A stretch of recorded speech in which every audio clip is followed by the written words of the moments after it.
porque o dia que eu não pego eu acho falta. Eu já me acostumei, né? Então eu passo intertido aí, e a minha profissão é essa. A ovelha sem esquila não tem condições, não existe, não tem como, tu tem que esquilar. Seja o borrego, se tu tem que esquilar o borrego, imagina a ovelha. Mas que eles consigam também valorizar isso como cultura, né? De saber que isso é cultural, isso é uma coisa que tem que ser perpassado para frente para não se acabar. Porque a tendência que está acontecendo hoje em dia nas grandes cidades, vamos dizer assim, é que se acabe, né? Se nós não conseguirmos passar para os nossos filhos, para as nossas próximas gerações, que se mantenha isso, vai se acabar, né?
Sou natural aqui de Santana do Livramento e cheguei aqui através de quando o proprietário da estância vendeu, eu trabalhava com eles, eu trabalhava na fazenda. Aí eles venderam para o INCRA e aí nós ficamos aqui.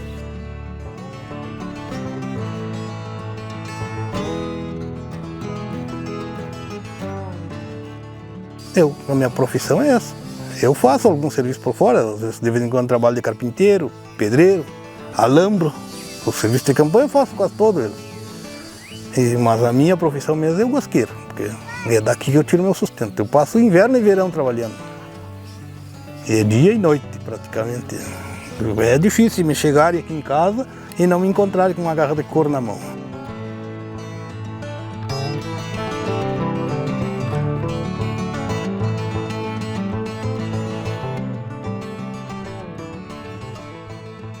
A partir dos 14 anos, eu já trabalhava para fora, assim, eu trabalhava em fazenda, né?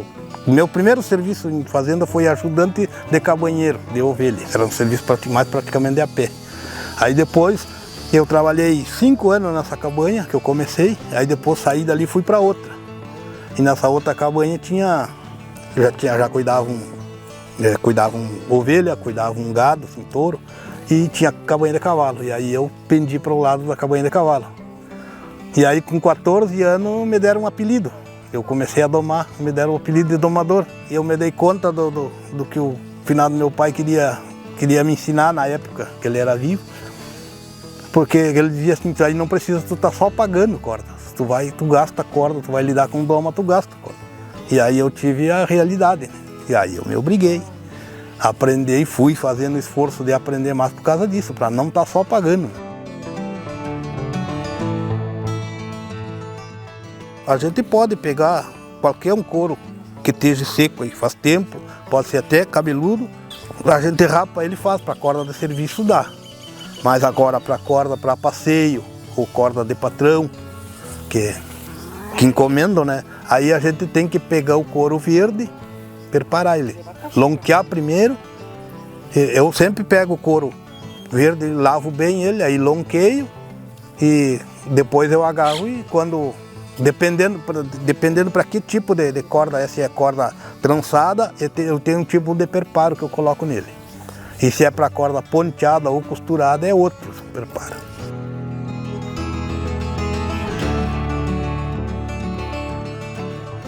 Que aí eu tenho que ver.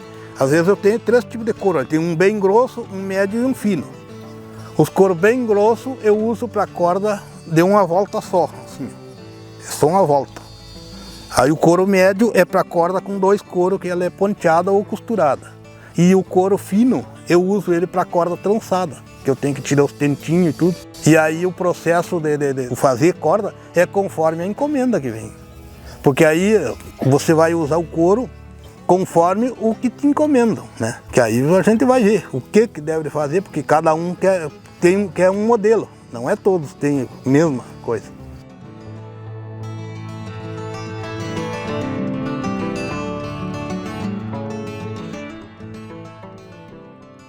A maioria dos couros aqui me dão, tudo é doado. Porque assim, ó, de primeira era só comprado porque tinha as barracas de couro e de pele, de pelego, aí compravam couro. Mas aí de um tempo para cá pararam de comprar. Então os fazendeiros aí, ou quem carneia e o couro vai fora. Porque às vezes tem alguém que diz que eu tenho um couro para te vender, mas aí eu vou lá olhar as condições do couro, se ele está bem tirado e se ele é da cor clara, porque é os que eu aproveito mais, que eu uso mais, né? Eu uso os couros mais escuros, assim, coisa para corda de serviço. Porque para encomenda, para as correrias, eles preferem couro claro. Só pedem corda clara. Porque tem mais saída, né? Eu faço assim, ó, de cada 2, 3 peças que eu faço clara, eu tenho direito de levar 2 de couro mais escuro, assim, né? Mas não é em todos os lugares que aceito e nem todos os dias, né? Às vezes eu tenho que levar uma vez, deixar passar um tempo e...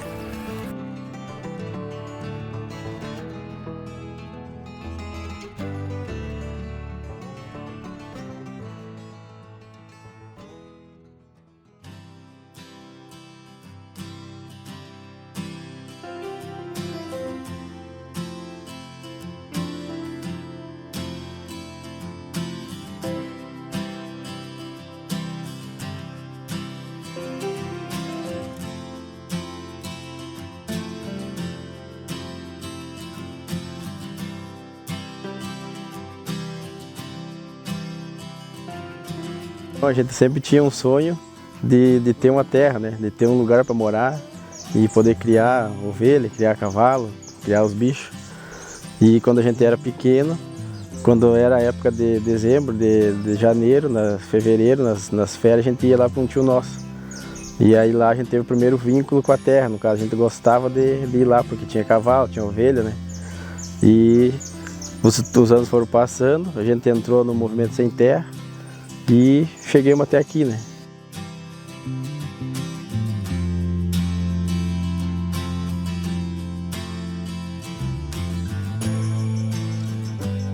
Então quando a gente chega no assentamento, a gente vê que a gente tem que produzir para viver, tem que fazer alguma coisa com a terra para tirar o sustento dali, né?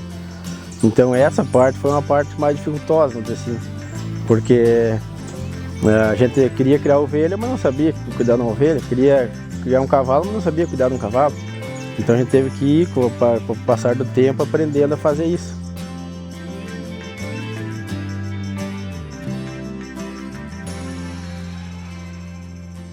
E quando a gente chega aqui, existia um senhor que é vivo até hoje, ele trabalha com isso aí, né? E é os guasqueiros que chamam, e ele vive disso, né?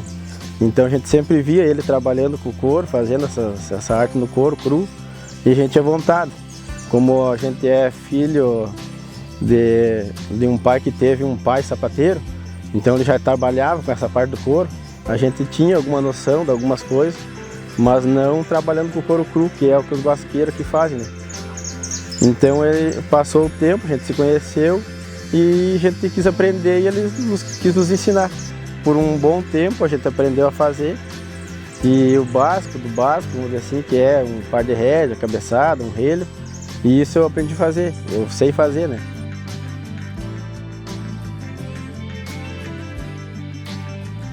Na época a gente chegou aqui e aí, como ninguém sabia onde era o seu lugar, o seu lote, a sua terra, né? A gente teve que conviver junto ali por 1 ano, 2 anos, não lembro o tempo bem certo, mas a gente morou na sede lá, todo mundo. Então ali que a gente via esse senhor fazer e a gente começou a aprender ali, né? Então todo dia, de manhã, de tarde, a gente ia ali, porque era perto, era pertinho, a gente ia lá e ele nos dava uma trancinha pra gente ir trançando, nos dava um pedaço de couro para costurar, para ir tirando os tentos e aprendendo. E ali foi onde a gente aprendeu. Aí depois cada um veio para o seu lote E aí ficou mais difícil, porque daí era mais longe para ir aprender.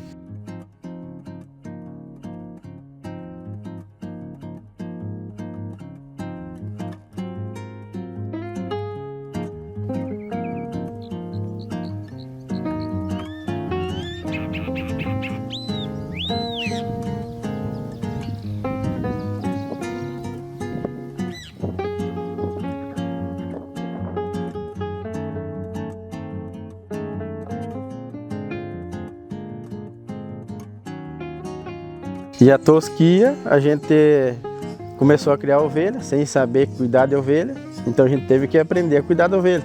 Dar remédio e cuidar, fazer cerca.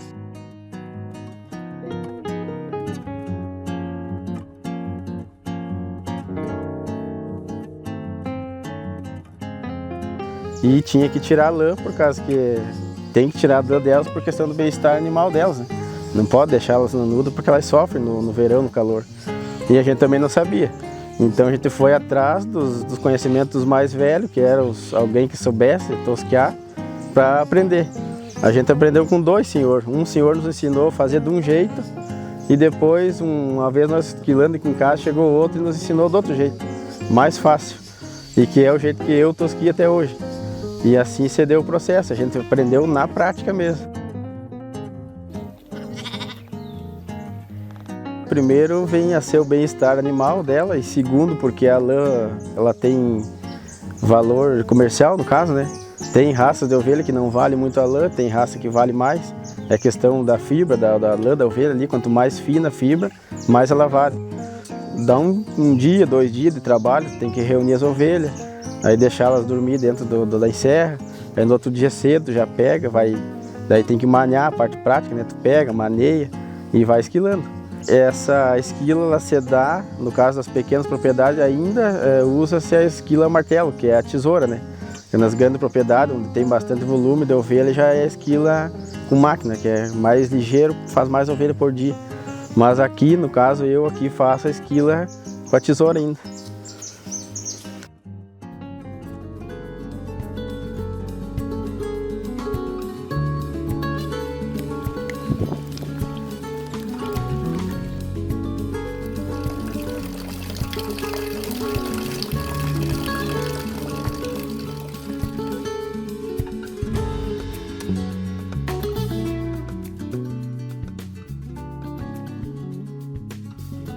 Nós fomos acampar 2 anos no acampamento, né? Na beira da estrada. E aí nós conseguimos até aqui em Livramento 2005. Nós viemos de barracão, que a gente já tinha um pouco de bicho, né? A gente tinha bastante galinha no acampamento. Nós conseguimos trazer 6 casal de 6 galinhas, né? Era 4 galinhas e 2 galos. E um galo morreu na viagem. E aí nós chegamos no aqui no assentamento, e nós chegamos na sede do assentamento que todo mundo se reunia, né? Porque ninguém sabia no que era seu lote, que seria a sua casa, né? E aí ali nós chegamos, a gente já viu, já teve esse primeiro contato da terra, né? Aqui em Livramento. Mas antes daqui, quando a gente era pequeno, né?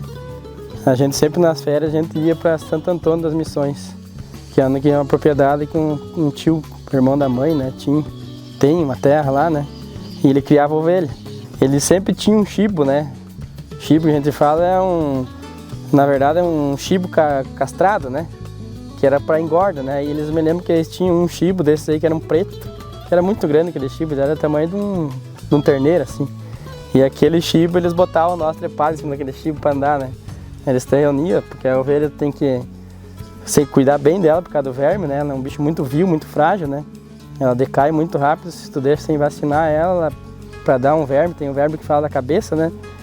Ela morre muito rápido, né?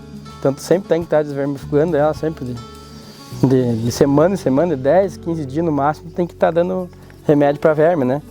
Porque senão tem o verme da cabeça, tem o verme que dá uma papada na ovelha e ela decai muito rápido. De uma semana para outra, para te perder uma ovelha é muito rápido. E aí lá nós ficávamos encantados com esses bichos dele, né? E era sagrado nós ir lá e ele fazer uma carne de ovelha assada para nós, né? E isso marcou muito nossa infância. E nós ir lá e comer a carne de ovelha, trepar nesse chibo e correr e cair e andar no meio daquelas ovelhinhas e pegar as ovelhas pequenininhas, né? E era um sonho muito grande.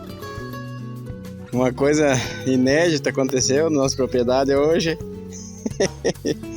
A primeira vez, todos esses anos criando, uma ovelha deu 2, e um casal, um macho e uma fêmea. Coisa mais querida, coisa mais rica.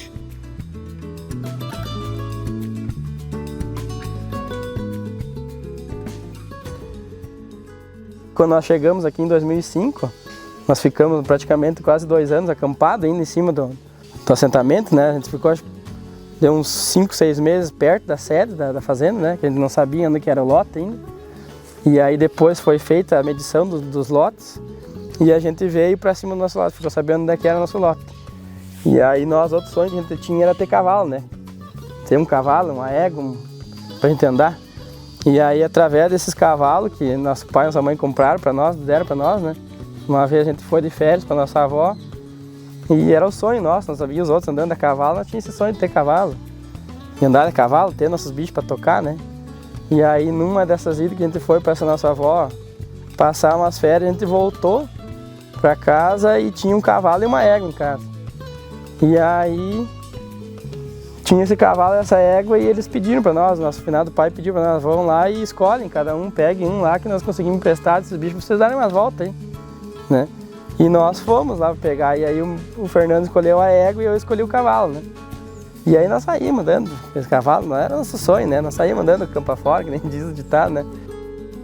E aí desse cavalo, dessa égua, eu acho que passou uns 8 anos mais ou menos que nós tínhamos eles.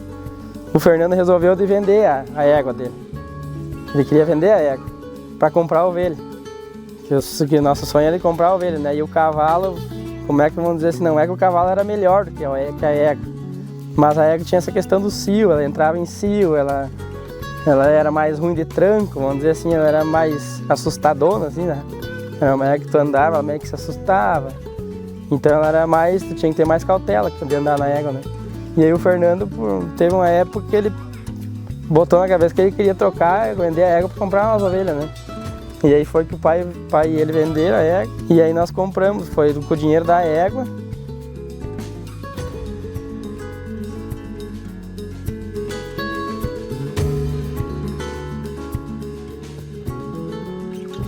A partir do momento que a gente teve as ovelhas, a gente teve que começar a aprender a criar. A gente não era só uma coisa que tu ter e deixa abandonado ali que ela vai sobreviver do campo só, né? Então a gente começou a perceber que na época da entrada do verão, saída do inverno, entrada do verão, que seria a época de tosquia, né? E que daí nós compramos, na época a gente tinha uma tesoura só, né? E que daí nós revezava, eu e o Fernando nós revezava a tosquia, cada um tosqueava uma, duas, vamos dizer assim, quando cansava, passava pro outro tosquear, né? Porque até uma simples tesoura de tosquia na época para nós era complicado, era difícil, né, o acesso. Porque a gente mora a 45 km da cidade, na época não tinha carro, não tinha nada, dependia de um ônibus que vinha comunitário, né, que era uma vez por semana. Nós, por vezes, eu e meu irmão novo, nós nem ia para a cidade, né?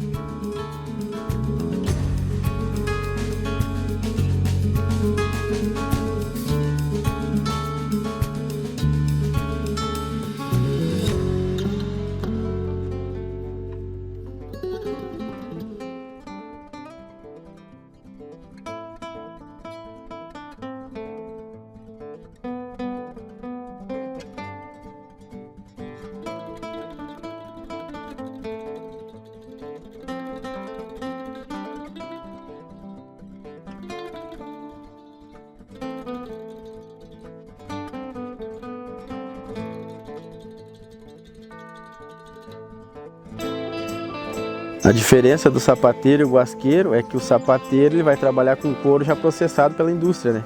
Onde ele é um couro mais macio, um couro mais, assim, mais químico, cheio de químico. E o couro que o guasqueiro trabalha é um couro que é uma vaca, um boi carneado. Esse couro é lonqueado, que é o processo onde tira o pelo do couro, né? Tira o carnal, ali a parte onde fica algum resíduo de carne, graxa, limpa o couro. E aí ele é estaqueado no sol.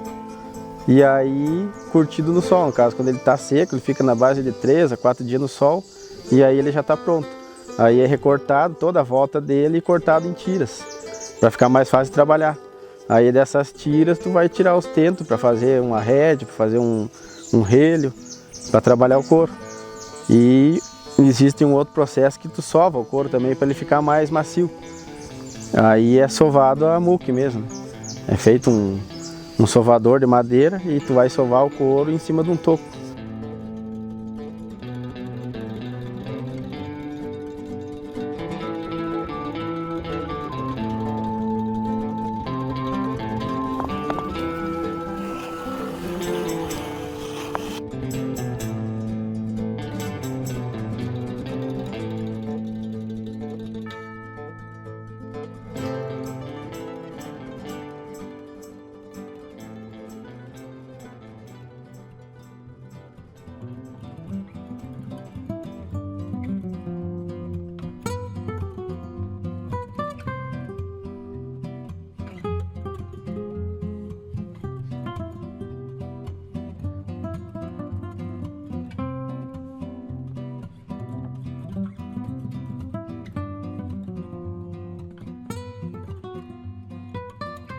Então isso fez com que a gente se desafiasse a aprender aquilo que a gente não sabia.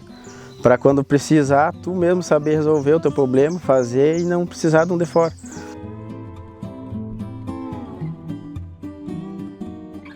Primeiro que é uma coisa que eu gosto de fazer. Se tu gosta daquilo que tu faz, é prazeroso, é bom mexer com o couro. E segundo que eu posso ter um par de rede, uma cabeçada, alguma coisa que eu mesmo criei, né? Eu mesmo fiz. E isso vem de encontro a que isso tem um preço no mercado, isso tem um preço que às vezes não é acessível.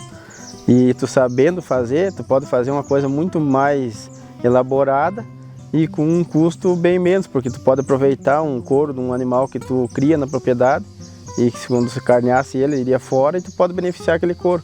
Esse é uma das principais característica, eu acho que de tu aprender a lidar com o couro, não deixar de desperdiçar um couro dentro da propriedade, seja ele um couro de um cavalo que morre, de uma vaca que tu carneia, de uma ovelha, tu pode tirar a lonca, né? Que é outro tipo de couro que tudo é usado para fazer na parte do guasqueiro.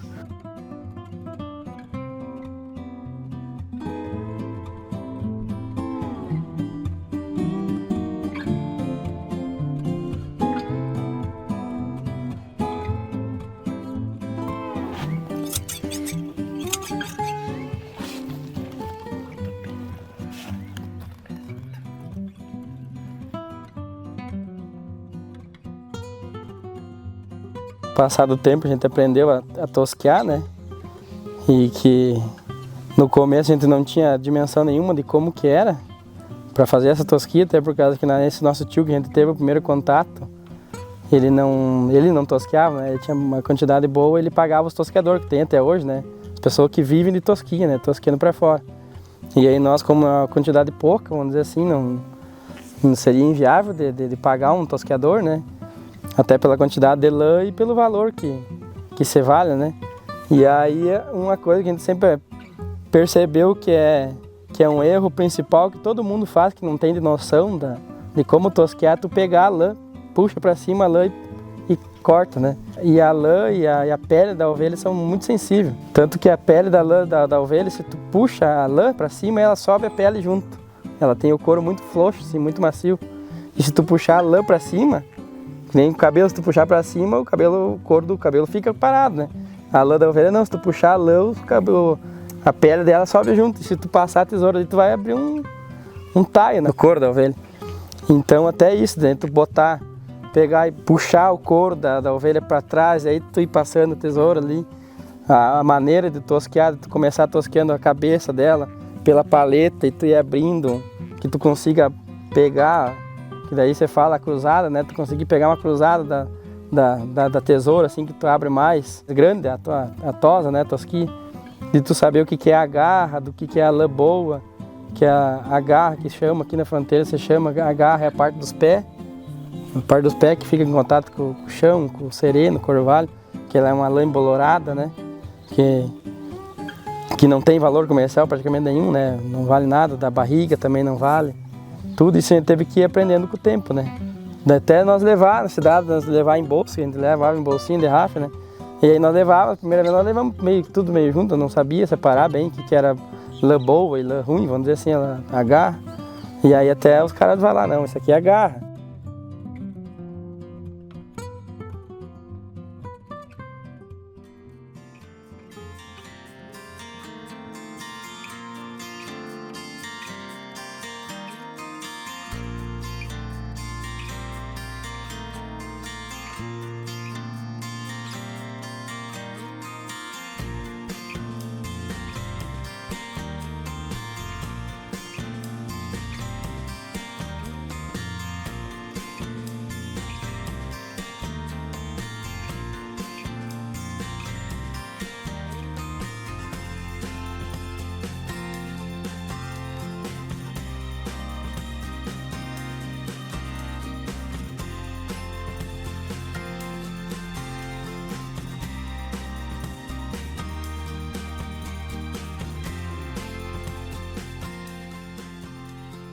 Eu procuro sempre melhorar, porque isso é um aprendizado que a gente tem a cada serviço.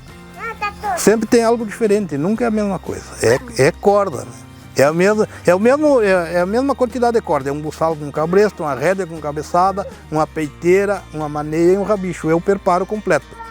Mas dentro desse pedido aí sempre tem algo diferente que querem, né?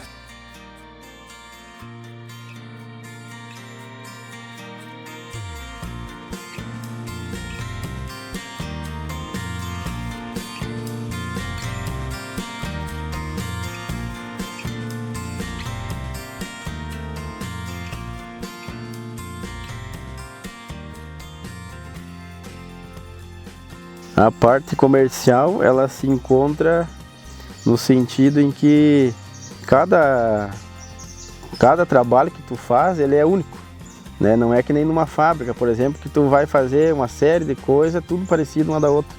Eu acredito que não, que ele é cada trabalho, desde um relho, de uma rédea, de um sapato, de uma bota, ele vai ser único dentro da parte onde se diz do guasqueiro e do sapateiro, e que hoje já são poucos que tem, né? Então é um trabalho artesanal, 100% manual e com ferramentas às vezes criadas por a gente mesmo, né? Tu pega um pedaço de ferro ali, um pedaço de madeira, faz um cravador, faz uma ferramenta que tu usa ali naquilo ali, né? E essa parte econômica, ela vem de encontro, eu acredito que valoriza bastante porque é poucos que já fazem e, como eu disse, é uma peça rara, vamos dizer assim, né? Muitas vezes raro, porque tu faz um produto de um jeito, às vezes não consegue repetir ele de novo. Cada trabalho ele tem uma personalidade, assim, é único.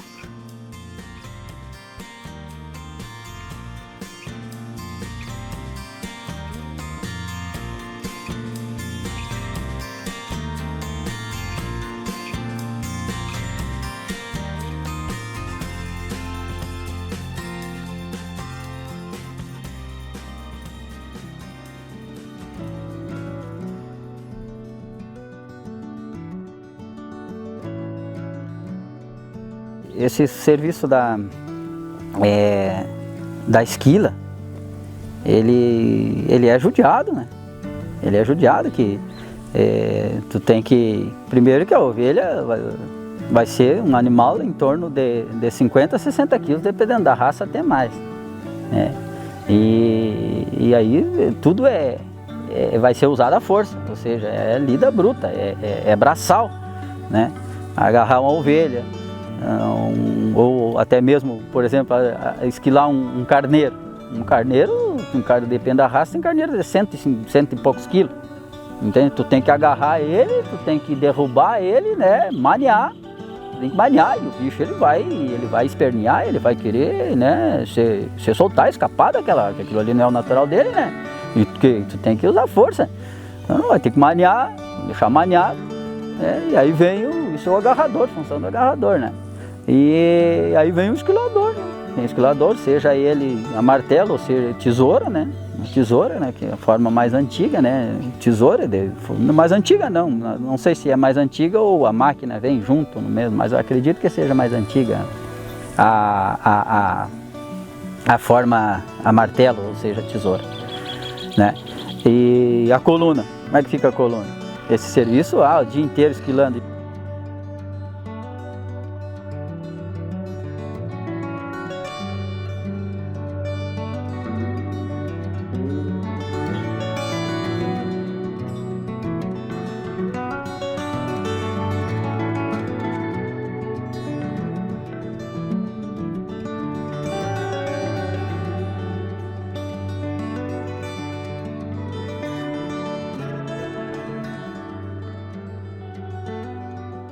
Eu acho que teve um momento em que foi mais valorizado, talvez a lã hoje não é tão valorizado, né? E eu acredito que teria que ser mais valorizado, voltar ao tempo que era, porque acredito que a era do algodão caiu o preço da lã porque foi substituído a lã pelo algodão, né? Mas é como a questão do guasqueiro, uma peça de lã ela é única também, daqui a pouco tem lojas aí que trabalham com lã e que tem peças únicas. Feito à mão também, às vezes, né?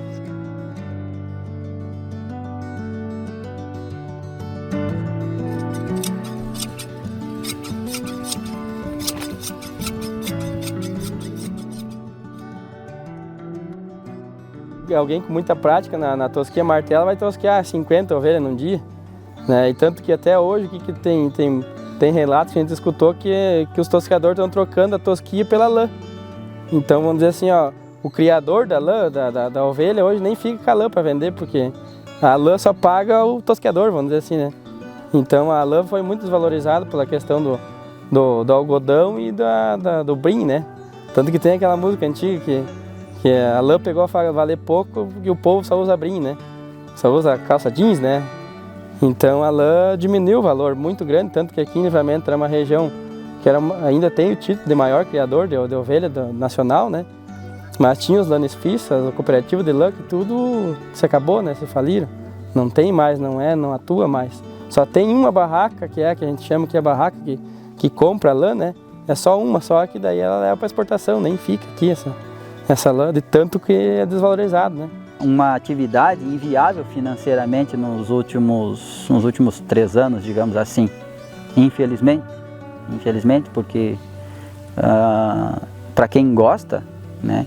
Quem gosta é não só financeiramente, mas prazeroso, porque uma pequena propriedade tu consegue ter um rebanho bastante significativo e economicamente tu consegue fazer mais que uma safra, ou seja, tem a lã, tem a carne, tem o borrego, tem lã do borrego e tem a venda do capão. Então, economicamente, são várias safras que tu pode fazer nesse ramo da ovinocultura, né?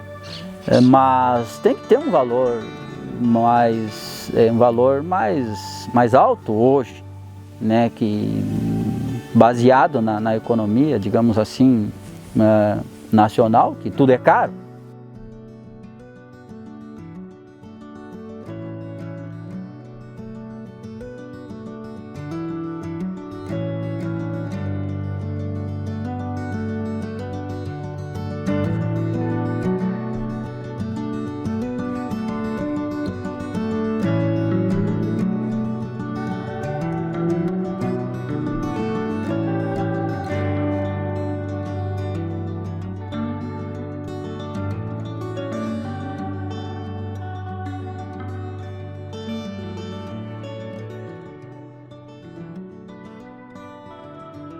Tem uma expansão muito grande, porque quando eu comecei, eu trabalhava só aqui para Livramento.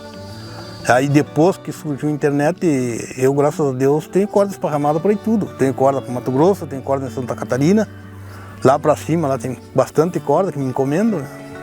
Através da internet me encomendo, aí eu faço. Depois de pronta, se me pago, eu coloco no correio e vou embora. Para mim, em vista da época que eu comecei, teve uma evolução muito grande para mim. Porque eu comecei a fazer coisas que eu não pensava em fazer, né? Em vários tipos de corda que eu não pensava em fazer, hoje estou fazendo, né? Que eu tinha começado da maneira tradicional, que eram as cordas grosseiras para serviço, né? Aí depois, com o tempo, eu fui vendo a necessidade de me aprimorar, procurar melhorar mais o meu serviço, e foi que eu sempre fui procurando fazer, né? Sempre procurei fazer bem feito para que o cliente, apesar dele pagar, ele sair satisfeito, né? Com o produto que ele encomendou e que ficou a contento dele.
O chivo é uma ovelha, só que é diferente dessa ovelha tradicional que nós temos. Ela, em vez de ter a lã, ela tem um cabelo, tipo de um cabelo, o chivo.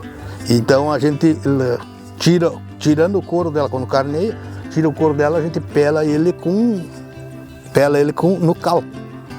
Coloca cal na água e deixa ele 2, 3 dias aí, depois passa uma madeira, ele fica bem lisinho. Aí a gente agarra para deixar ele bem branquinho, você tira ele do cal, lava ele com água natural, normal, e depois bota ele de molho numa água com água oxigenada. Deixa ele bem branquinho. E aí para tingir ele, para deixar ele marrom, eu uso borra de café. Para deixar ele verde, eu uso a erva novinha sem uso. Para deixar ele preto, eu uso a erva já usada, tomate, com uma polca velha, prego enferrujado. E para deixar ele um pouquinho mais claro que o marrom, eu uso casca de cebola. E para deixar ele vermelho, a água, quando cozinha a beterraba, a gente tira a água aquela e coloca ele de molho. Que aí depois, para ele fixar a cor nele, a gente lava com água oxigenada e bicarbonato.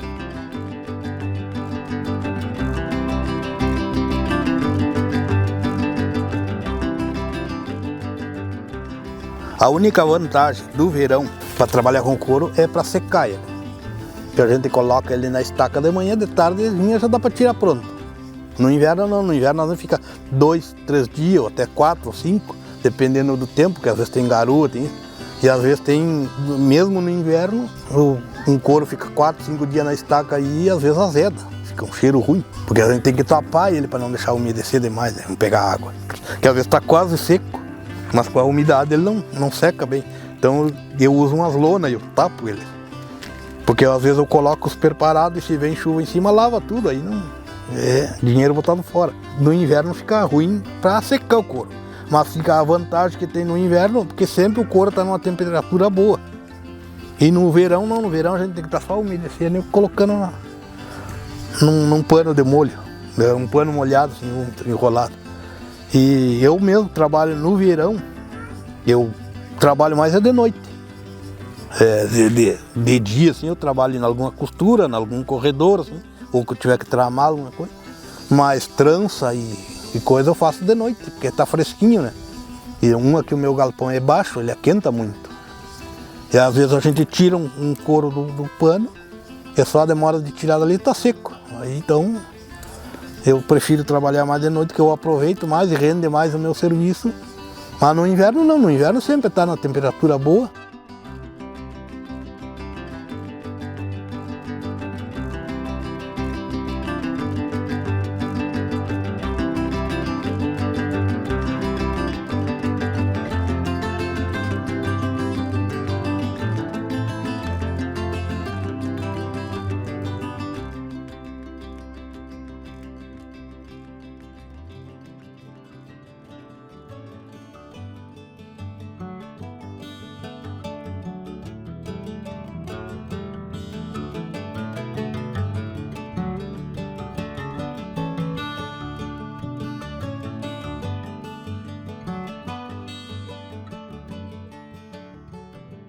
animal mais criado, diga assim.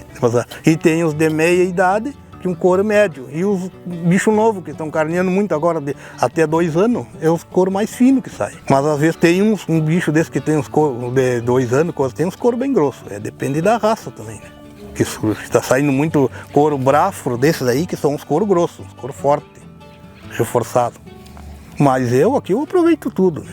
Porque assim, ó, desde da parte grossa do couro, eu uso para fazer corda tanto chata, que não dá para corda chata, eu faço trançado, que não dá trançado, eu faço torcida.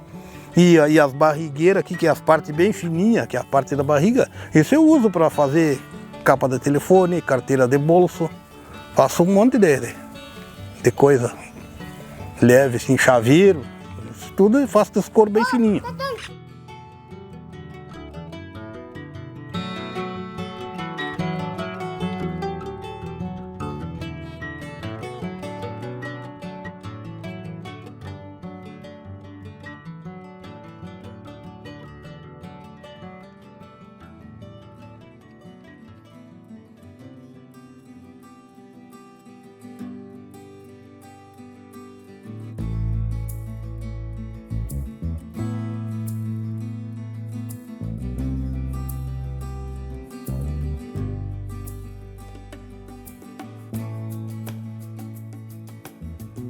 O primeiro passo, eu acho que é pela cultura, né? De tu ter, assim, uma questão cultural que vem dos teus ancestral, vamos dizer assim, e tu vai seguindo adiante, né? Eu ainda não tive a oportunidade de passar para os mais jovens ainda, mas espero ter oportunidade, no que tiver, quero ensinar aquilo que eu sei, porque é isso, é uma coisa que vem dos mais velhos e tu tem que ir passando adiante, por questão de cultura, né? E a cultura, ela vai se perdendo. Se ela não é passada, transferida, ela vai se perdendo. Na verdade, essas profissões, elas estão sendo desvalorizadas e futuramente, olha, se existir vai ser raro como já está hoje, mas futuramente mais raro ainda. Porque a dedicação dos jovens que deveriam aprender, porque se passa de velhos para mais novos e assim sucessivamente. Não tem essa dedicação dos jovens, eu quero aprender. Não existe. Então, a importância deveria ser dada sempre, porque a ovelha vai existir sempre, vai ter sempre alguém que cria. Mas um dia vai ter quem esquila. Infelizmente, assim, está ficando em poucos, porque é poucas as pessoas que estão tendo paciência de sentar hoje, conversar para botar isso para frente, né? Que nem essa questão dos guasqueiros aí tá... É poucas as pessoas ainda que estão sabendo fazer essa arte, né? Esse artesanato. Eu acho muito importante nós conseguir passar isso para frente, até porque essa história a gente vai passar para nossos filhos, né? Para nossa geração, para o futuro. Que não se perca, né? Porque hoje a gente percebe que está se perdendo.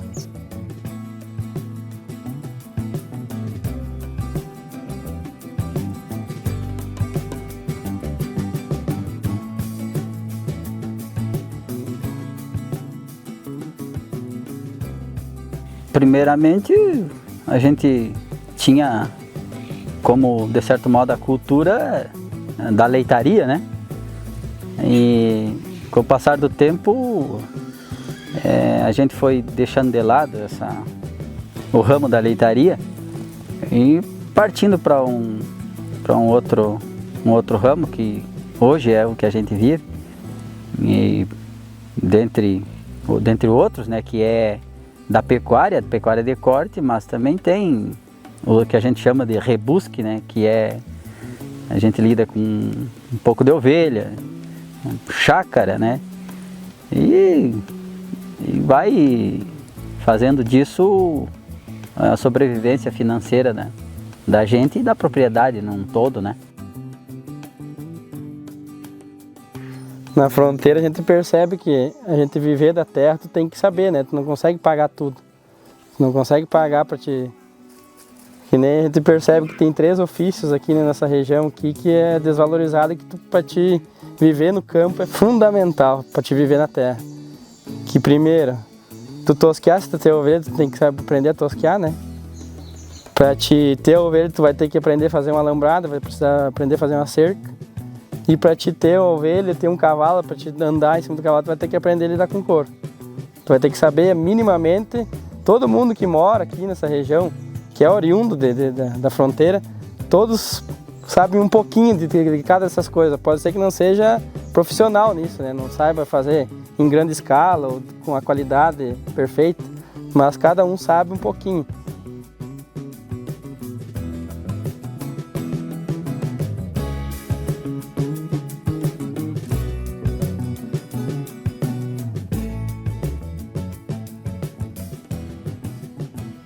Ela requer um cuidado, uma dedicação diária devido aos predadores, né? E também a sanidade, né? Ou seja, o remédio que ela necessita há 30, 40 dias, tem que estar dosando ela. E também cuidado com a tosquia, a esquila no caso, né? E dentre outras doenças, frieira, bicho da cabeça, essas doenças que afetam e podem causar um prejuízo bastante significativo no rebanho, né?